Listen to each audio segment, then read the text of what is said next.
आगामी बिहार विधानसभा चुनाव के लिए राजनीतिक दलों ने रणनीतियां बनानी शुरू कर दी है।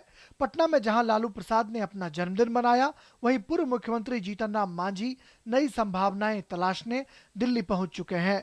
जेडीयू और आरजेडी के साथ मिलकर चुनाव लड़ने के ऐलान के बाद केंद्र की सत्ता पर काबिज भाजपा ने भी एनडीए के घटक दलों के साथ राय मशविरा शुरू कर दी है। इसी कड़ी में राष्ट्रीय लोक समता पार्टी के अध्यक्ष और केंद्रीय मानव संसाधन विकास राज्य मंत्री उपेंद्र कुशवाहा ने भाजपा के राष्ट्रीय अध्यक्ष अमित शाह से मुलाकात की।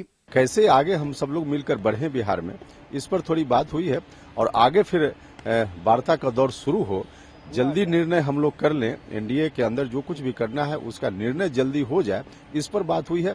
लेकिन आगे फिर वार्ता की शुरुआत होगी, तब विशेष बात होगी। इस मौके पर केंद्रीय पेट्रोलियम मंत्री और बिहार भाजपा के पूर्व प्रभारी धर्मेंद्र प्रधान और बिहार भाजपा प्रभारी भूपेंद्र यादव भी मौजूद थे। पार्टी ने साफ कहा कि वो अपने सहयोगी दलों के साथ मिलकर चुनाव लड़ेगी। भाजपा अध्यक्ष अमित शाह से मिलने सियासी गलियारे में चले गए।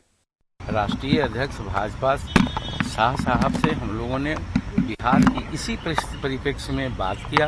अभी सिर्फ यही हुआ कि हर हालत में हम लोग उस गठबंधन को डिफाई करें, उसके लिए हम लोगों को जहां तक जैसे जो कन्विंसिंग एटीट्यूड से जो भी करना होगा एक दूसरे को मदद करेंगे। दिल्ली से पटना तक बिहार चुनाव की आहट साफ सुनाई दे रही है।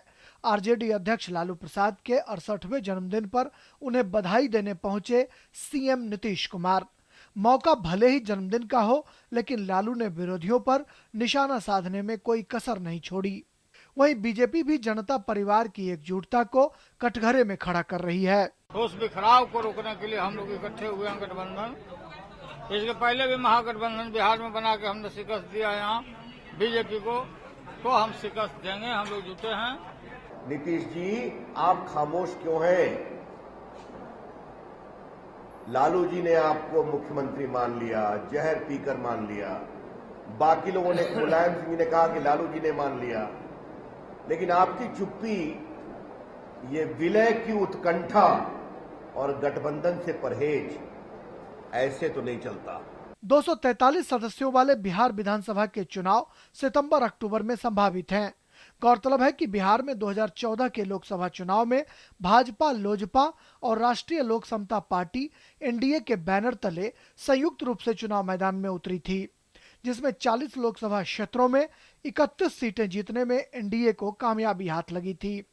भाजपा को अकेले 22, लोजपा को 6 और रालोसपा को 3 सीटें मिली थी, जबकि राज्य की सत्ताधारी पार्टी जेडीयू मात्र 2 सीटों पर सिमट गई, जबकि आरजेडी को 4, कांग्रेस को 2 और एनसीपी को 1 सीट से संतोष करना पड़ा था।